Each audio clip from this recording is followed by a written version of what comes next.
Hello అందరికీ హారతి complete అయిపోయింది. ఇంకా మేమైతే బయటకొస్తుంటే కొంతమంది సాధువులైతే కనిపించారు. మా వాళ్ళందరూ వెళ్లి దండం పెట్టుకొని అయితే అలా బయటకైతే వచ్చేసాము. నైట్ టైమ్ కాశీ రోడ్స్ అయితే చాలా అంటే చాలా బాగున్నాయి. అలా నడుస్తుంటే ఆ వైబే వేరు.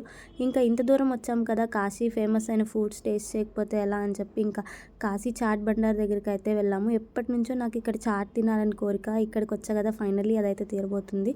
చాట్ షాప్ దగ్గరకొచ్చి చూస్తే వామ్మో! ఎంతమంది ఉన్నారో, నాలాగా వీళ్ళందరూ కూడా తినాలనుకున్నారా అని ఫీల్ అయ్యాను. అండ్ ఈయనే షాప్ ఓనర్. చాలా మంచిగా అయితే చాట్ చేశారు. ప్లేస్‌లో కూడా ఆయన చేత్తోనే అన్ని చాట్స్ అయితే ప్రిపేర్ చేస్తున్నారు. అండ్ మేమైతే టమాటా chat, paneer chat, matar chat and palak chat అయితే తీసుకున్నాము. టేస్ట్ అయితే మామూలుగా లేదు. ఇంకా పక్కనే ఉన్న లస్సీ కూడా తాగేసాము. చాలా అంటే చాలా బాగుంది. అండ్ రీజనబుల్ ప్రైజెస్ 50 రూపీసే చార్జ్ చేశారు చాట్స్ అండ్ లస్సీ.